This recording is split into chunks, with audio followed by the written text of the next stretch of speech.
We are Group 7. In this video, we are going to analyze the pharmaceutical industry with positive 5 forces and past analysis. Healthcare is a vital part of every society, and the products in the pharmaceutical companies are of great importance to the healthcare system. Pharmaceutical companies are therefore often large and globalized, and they operate in an industry that is intensive in innovation and that experiences high growth. The pharmaceutical companies are often very profitable, and the largest companies in the pharmaceutical industry can often be found in the top rankings on lists of the world's largest public companies. Pfizer is the second largest pharmaceutical company in the world, with a total revenue of around $50 billion in 2016. Pfizer is considered to be the leading company regarding pharmaceuticals in the healthcare sector. AstraZeneca is another global pharmaceutical company. AstraZeneca is mainly dealing with specialized products in the healthcare sector. The established pharmaceutical companies are often very big, and therefore the new entrants rarely poses serious threats to the pharmaceutical companies. The reasons for this is that there are several big entry barriers in the pharmaceutical industry.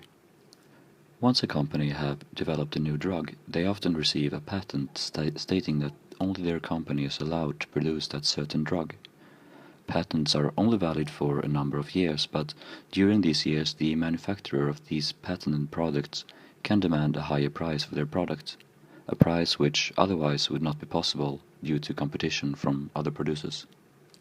By producing at large scale, the established pharmaceutical companies can produce with a low marginal cost and therefore become very profitable. This means that new entrants would have to be able to sell big volumes of their products to compete with the already existing firms. Producing big volumes can therefore decrease the incentives of new entrants who is planning to enter the market. Pharmaceutical drugs are often made from different chemical products, and there are a lot of suppliers in the chemical commodity market. The large pharmaceutical companies therefore have a strong position while negotiating prices with their suppliers. In some cases, regarding rarely used chemicals, the suppliers are able to charge a higher price. Some suppliers also supply their customers with technical equipment. Those suppliers generally have higher bargaining power compared to the suppliers who only offer raw materials. However, in general, the bargaining power of the suppliers in the pharmaceutical industry is definitely low. The pharmaceutical industry is quite special since its products are potentially life-saving for its consumers. However, the end consumer rarely have any bargaining power at all when it comes to these life-saving products. This is because the end consumer have to go through pharmacies or other medical institutions to buy their medicine. The pharmacies can sometimes be in a better position than the end consumers. Some drugs on the markets have been around for many years, and the production of these drugs have become standardized. These products are produced by many companies, and the pharmacies can therefore demand better prices for these certain drugs. The availability of substitutes in the generic drug sector can differ a lot. A company that is in a position of a patent regarding a certain drug usually don't have to worry about customers finding substitutes, since they are the only one allowed to produce the drug. But when a drug loses its patent, the availability of substitutes will increase drastically. A drug that in the past could generate a large profit could overnight turn into a non-profitable product. Rivalry among established firms in the pharmaceutical company is high. The established companies in the industry have a huge amount of capital and often operate with high margins. These companies can thereby acquire smaller companies who have managed to develop a new drug or medical equipment. The smaller firms that have not managed to develop valuable assets will not, due to the high rivalry in the industry, be able to stay in business for a long time. Pest analysis is a strategic management tool to gain knowledge of your environmental surroundings. In general terms, there are many restrictions on the pharmaceutical industry, both globally and locally, that the firms must adapt to in order to do their business.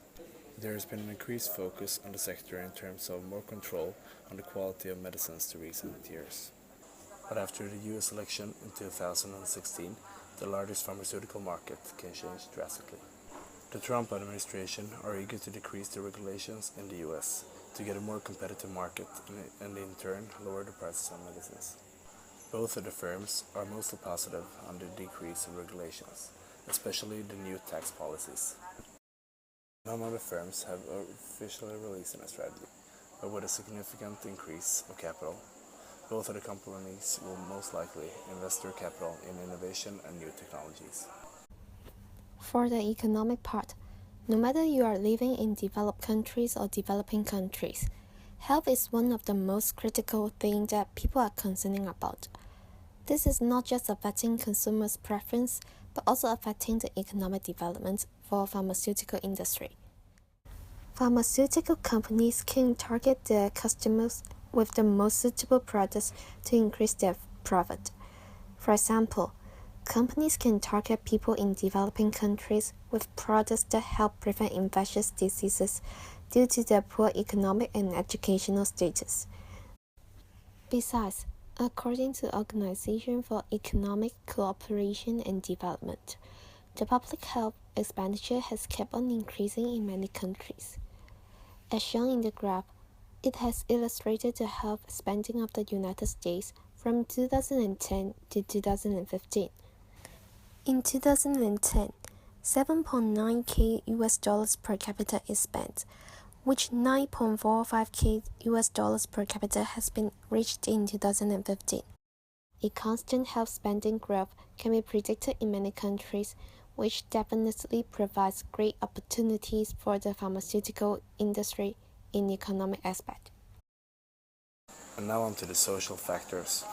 Poverty is a major factor for pharmaceutical companies because of the obvious reason that people tend to get more diseases if they are poor.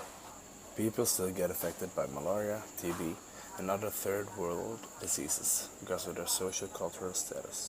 Obesity and diabetes are two other diseases that comes with wealth and are two of the most common health issues in well-developed societies all over the world. Pfizer put a lot of effort into solving the malaria issue.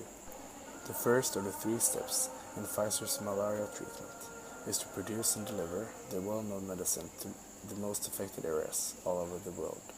The second part of the strategy is to do research and development to manufacture the most effective medicine as possible. Thirdly, to educate both the doctors and affected patients on how to use the medicine most effectively. In June 2013, AstraZeneca signed a deal with NGM to find new medicines for obesity and type 2 diabetes. This research, together with a lot of cardiovascular research and treatment, is helping AstraZeneca to solve 2 of the most alarming problems in the countries where obesity and diabetes are major issues. Technology is a factor that affects the pharmaceutical industry in great extent. The major part of the firm's daily business consists of research and development. Both Pfizer and AstraZeneca have well-developed technology within their major areas of expertise. Pfizer's tech focus is mainly on vaccines and small and large molecule therapies. The vaccines are of a therapeutic kind, which the firm believes will be able to treat some forms of cancer and asthma. AstraZeneca also focus a lot on small molecular science, but they have other R&D approaches as well. Biologics is one of their most important areas. Their biological scientific research aims to treat cancer and various forms of autoimmune disorders. To conclude, if the pharmaceutical companies want to be beneficial from the current market, they should make use of the 5 portals and the past analysis. So as mentioned in the video, even though pharmaceutical industries will not be much affected by new entrants, buyers and suppliers, it still has to deal with the threat of substitute products and the keen competition within the industry. In order to stand firm in the market, companies should try to elongate the length of the patents or adding more specialties for their products, as well as to invest more in the research and development for producing more unique that others are hard to counterfeit for.